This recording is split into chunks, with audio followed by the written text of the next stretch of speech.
بسم اللہ الرحمن الرحیم۔ السلام علیکم ورحمۃ اللہ وبرکاتہ۔ امید کرتا ہوں سب تمام دوست احباب خیر و عافیت سے ہوں گے۔ تو چلتے ہیں سورہ بقرہ کی تفسیر کی طرف۔ سورہ بقرہ یہ ایک بنی اسرائیل کا واقعہ ہے۔ بنی اسرائیل میں ایک شخص نامعلوم طور پر قتل ہو جاتا ہے۔ اس کے قاتل کا کسی طرح پتہ نہیں چلتا۔ تاریخ اور تفاسیر سے جو کچھ ظاہر ہوتا ہے وہ یہ ہے کہ قتل کا سبب مال تھا یا شادی تھی۔ بعض مفسرین کہتے ہیں کہ بنی اسرائیل میں ایک ثروت مند شخص تھا، بہت مال اور دولت کا مالک تھا، اس کی بے پناہ دولت تھی۔ اس دولت کا وارث اس کے چچا زاد بھائی کے علاوہ کوئی نہ تھا۔ وہ دولت مند کافی عمر رسیدہ ہو چکا تھا، بوڑھا ہو چکا تھا۔ اس کے چچا زاد بھائی نے بہت انتظار کیا کہ وہ دنیا سے چلا جائے تاکہ اس کا وارث بن سکے، لیکن اس کا انتظار بے نتیجہ رہا، لہٰذا اس نے اسے ختم کر دینے کا تہیہ کر لیا۔ بالآخر ایک دن اس سے تنہائی میں پا کر قتل کر دیا اور اس کی لاش سڑک پر رکھ دی اور گریہ و زاری کرنے لگا۔ پھر حضرت موسیٰ علیٰ نبینا و علیہ السلام کی بارگاہ میں مقدمہ پیش کیا کہ بعض لوگوں نے میرے چچا زاد بھائی کو قتل کر دیا ہے، جبکہ بعض مفسرین کرام کے نزدیک قتل کا سبب یہ تھا کہ اپنے چچا زاد بھائی کو قتل کرنے والے نے اس سے اس کی بیٹی کا رشتہ مانگا تھا، لیکن اس نے یہ درخواست رد کر دی اور لڑکی کو بنی اسرائیل کے ایک نیک اور پاک باز نوجوان سے بیاہ دیا۔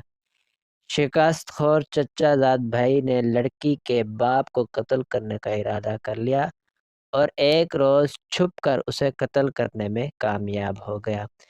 اب بنی اسرائیل کے قبائل کے درمیان جھگڑا عظیم فتنہ کھڑا ہو جاتا ہے، لہذا جیسا کہ آپ ان آنے والی ابحاث میں پڑھیں گے کہ حضرت موسیٰ علیہ السلام پر پروردگار سے مدد لے کر اعجاز کے رات اس مشکل کو کیوں کر حل کرتے ہیں۔ قرآن نے فرمایا، یاد کرو اس وقت کو جب موسیٰ نے اپنی قوم سے کہا، قاتل کو تلاش کرنے کے لیے پہلے گائے جو تمہیں مل جائے اس کو ذبح کرو اور اس ذبح شدہ گائے کا ایک حصہ اس مقتول کے جسم پر لگاؤ جس کا قاتل معلوم نہیں، تاکہ وہ زندہ ہو جائے اور اپنے قاتل کا بتا سکے۔ انہوں نے بطور تعجب کہا، اے موسیٰ، کیا تم ہم سے مذاق کرتے ہو؟ موسیٰ علیہ السلام نے جواب دیا کہ میں خدا سے پناہ مانگتا ہوں کہ میں جاہلوں میں سے ہو جاؤں، یعنی میں تم سے مذاق کروں تو جاہل کا کام ہے کہ مذاق کرنا، میں تو خدا کا رسول ہوں، یقیناً ایسا نہیں کرتا۔ بنی اسرائیل کے اعتراضات کے مطابق بعد اس کے انہوں نے اطمینان ہو گیا کہ یہ مذاق نہیں بلکہ سنجیدہ گفتگو ہے، تو کہنے لگا، اب اگر ایسا ہی ہے تو اپنے پروردگار سے کہیے وہ ہمارے لیے مشخص اور معین کرے کہ وہ گائے کیسی قسم کی ہو۔ بہرحال حضرت موسیٰ علیہ السلام نے ان کے جواب میں فرمایا، خدا فرماتا ہے ایسی گائے ہو جو نہ بہت بوڑھی ہو کہ بیکار ہو چکی ہو اور نہ ہی جوان ہو بلکہ ان کے درمیان ہو، اس مقصد سے وہ اس سے زیادہ اس مسئلے کو طول نہ دیں اور بہانہ تراشی سے حکم خدا تاخیر نہ کریں۔ اپنے کلام کے آخر میں مزید کہا، جو تمہیں حکم دیا گیا ہے جتنی جلدی ہو سکے اسے انجام دو۔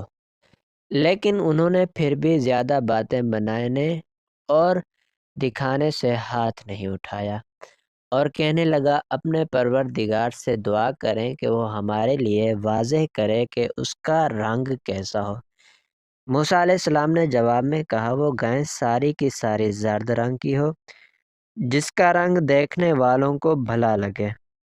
خلاصہ یہ ہے کہ وہ گائے مکمل طور پر خوش رنگ اور چمکیلی ہو، ایسی دیدہ زیب ہو کہ دیکھنے والوں کو تعجب میں ڈال دے۔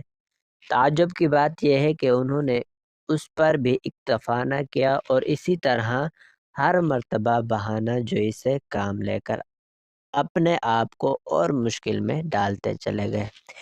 پھر کہنے لگے اپنے پروردگار سے کہیے کہ ہمیں واضح کرے کہ یہ گائیں کام کرنے کے لحاظ سے کیسی ہونی چاہیے، کیونکہ یہ گائیں ہمارے لیے مبہم ہو گئی ہے۔ حضرت موسیٰ علیہ السلام نے پھر کہا، خدا فرماتا ہے وہ ایسی گائیں ہو جو اتنی سدھائی ہوئی نہ ہو کہ زمین جوتے اور کھیت سینچے، ہر عیب سے پاک ہو، حتیٰ کہ اس میں کسی قسم کا دوسرا رنگ نہ ہو اور نہ ہی کوئی عیب ہو۔ اب جب کہ بہانہ سازی کے لیے ان کے پاس کوئی سوال باقی نہ تھا، جتنے سوالات وہ کر سکتے تھے سب ختم ہو گئے، تو کہنے لگے اب آپ نے حق بات کہی ہے۔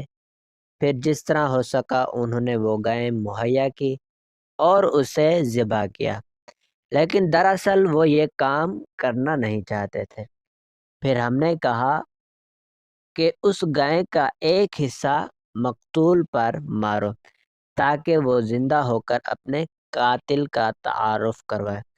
بنی اسرائیل نے ان خصوصیات کی گائیں تلاش کی اور اس کو ذبح کیا اور اس کا خون مقتول کے جسم پر لگایا تو وہ زندہ ہو گیا اور اپنے قاتل جو اس کا چچا زاد بھائی تھا شناخت کرا دی۔ تو دوستو اگر ویڈیو آپ کو پسند آئی ہے تو ویڈیو کو لائک کریں اور چینل کو سبسکرائب کریں تاکہ ہماری تمام آنے والی ویڈیوز کا نوٹیفیکیشن آپ کو ملتا رہے۔ شکریہ۔